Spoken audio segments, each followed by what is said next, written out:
राधे राधे दोस्तों। आज मैं आप सभी के लिए लाई हूं कहानी ऋषि वशिष्ठ की, कि कैसे दुर्भाग्य से ऋषि वशिष्ठ ने राजा निमि को श्राप दिया और कैसे ऋषि वशिष्ठ को जनकपुर से श्राप मिला। आपसे अनुरोध है कि मेरी ये कहानी आप पूरी अंत तक जरूर सुनना। चलिए कहानी शुरू करते हैं। इसकी शुरुआत हुई सीता माता के दादा राजा निमि से। निमि एक यज्ञ के आयोजन हेतु ऋषि वशिष्ठ से मिले, जो कि 1000 वर्ष तक चलना था। पर लेकिन ऋषि वशिष्ठ पहले से ही इंद्र के पराशक्ति यज्ञ में व्यस्त थे। उन्होंने राजा निमि से कहा कि वो 500 वर्ष बाद ही आ पाएंगे।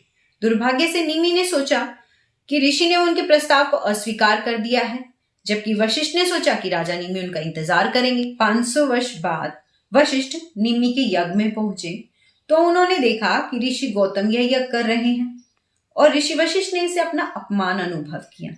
फिर दुर्भाग्य से ऋषि वशिष्ठ ने राजा निमि को अपना शरीर खो देने का श्राप दे दिया। श्राप का प्रभाव तुरंत हुआ। निमि की आत्मा उनके शरीर से बाहर आ गई। यज्ञ में उपस्थित सभी डर गए, ऋषि से क्षमा याचना करने लगे।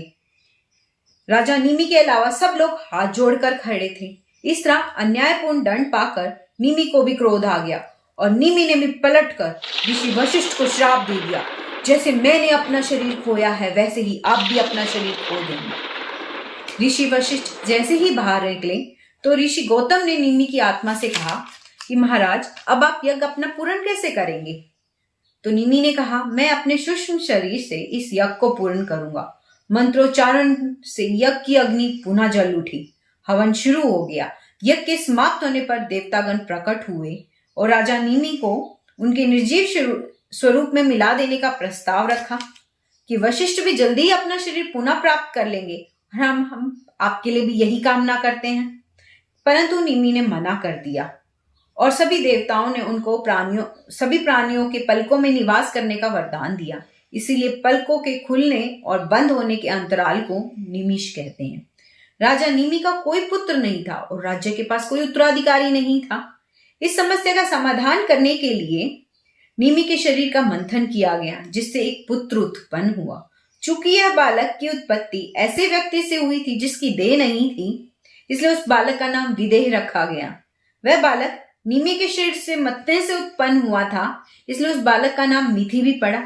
चूंकि वह बालक अपने पिता से उत्पन्न हुआ था, इसलिए उस बालक का नाम जनक भी रखा गया। आगे चलकर इसी राजा को असाधारण तरीके से एक पुत्री की प्राप्ति हुई, जिसे विदेही, मैथिली, जानकी, भूमिजा का नाम मिला। परंतु हम सब उस कन्या को माता सीता के रूप में याद करते हैं। आशा करती हूं कि आप सभी को मेरी ये कहानी अच्छी लगी होगी। अगर अच्छी लगी है तो please like, share, comment, subscribe. आपके कमेंट से हमें मोटिवेशन मिलता है और हम ऐसी ऐसी कहानियां आप तक लाने के लिए प्रेरित होते रहेंगे। धन्यवाद। राधे राधे। फिर मिलेंगे।